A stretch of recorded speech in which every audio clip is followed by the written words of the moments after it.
Welcome back, Nick Johnson, Damascus Knives. Today's part 2 of the custom Buskniv build. We're putting in the bevels and heat treating it. Let's get started.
Alright, so let's see. So, after initial rough grinding, this is the 36 ceramic belt, 36 grit ceramic belt. You can see we're pretty close. This side's much closer. I'm gonna take the grind up just a little bit higher. I need to even out this side to where this side is. But I'm gonna do that on a 60 grit belt because I'm starting to take off too much material too quickly with that 36 grit belt. So my battery's about to die.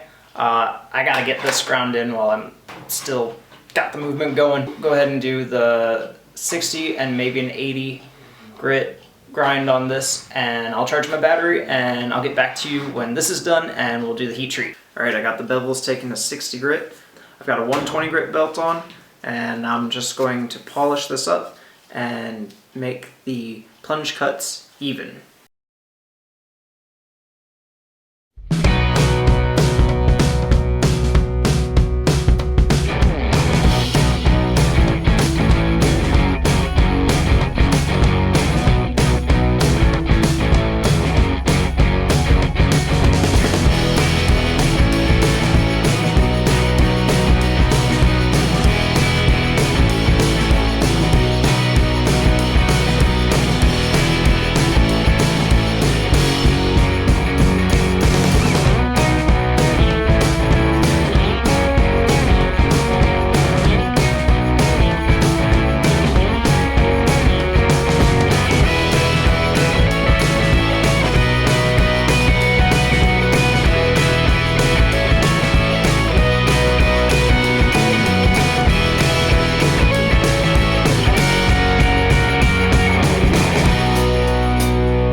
Finished with profiling. All my holes are drilled.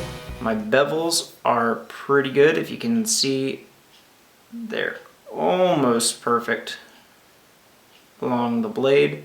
It's just a little bit of variation, which is going to be taken out during hand sanding after heat treat.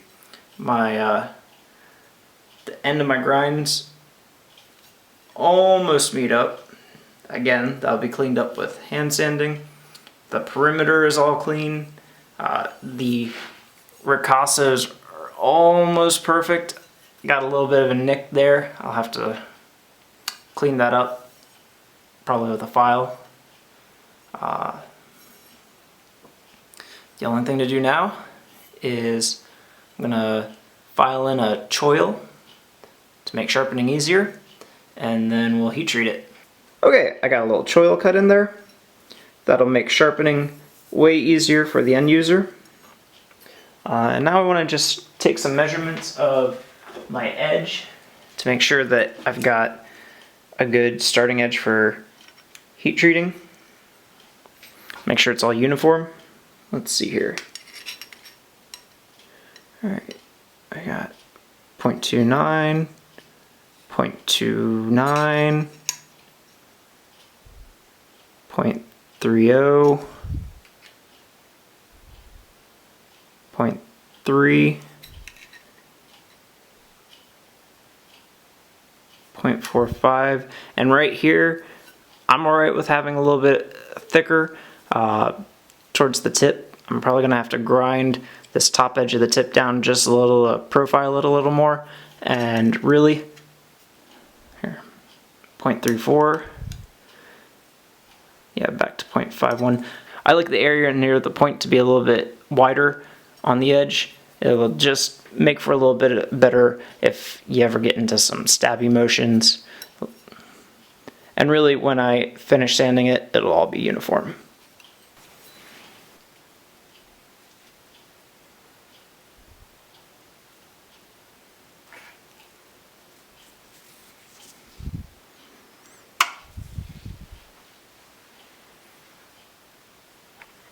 Okay, I've got the kiln warming up so I can put the blade in it, and then I'll heat treat it, which is the process that hardens the blade. Now, heat treating is more than just putting a hot piece of metal into oil or water or whatever. I just want to point out that I have here is my quench tank. This is a stainless steel gallon, several 2-gallon thing of oil. And I'm going to preheat this so that I get a good hardening. And I just want to mention, this blade is made out of O1 tool steel. Now there's a huge misconception that O1 tool steel is a good steel for beginners because you can quench it in oil. Now what makes O1 tool steel so great is that it has chromium and tungsten carbides in it, which is great because those carbides are really hard and they make this steel very strong with great edge retention, and it's great for kind of the outdoors use that it's going to be getting, as long as you take care of it, don't let it rust, etc., etc. Now, one of the problems with having those carbides in there is that in order to get everything in the steel working right, you need to have good heat control. And so if you're a new knife maker and somebody suggests to you that you buy some O1 tool steel because you can quench it in oil, I don't suggest that. You're not going to be able to get the most out of your steel, and this stuff costs about 3 times as much as some other steels.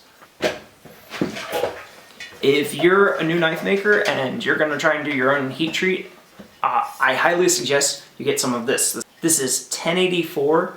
It is the easiest steel to heat treat. All you have to do is get it hot enough to the point where a magnet won't stick to it anymore. Probably take it just a hair past that and then quench it in oil, warm oil. And this stuff is cheap and you can get it readily over the internet. So if you're making your first knife and you're gonna just use either like a coffee can forge or charcoal forge or any kind of forge, I highly suggest you go with 1084. Now, there's a little tip for you. I'm going to wait for this guy to heat up, then we'll put the O1 blade in, I'll run it through its heat treat cycle, and I'll get back to you when it's time to quench it.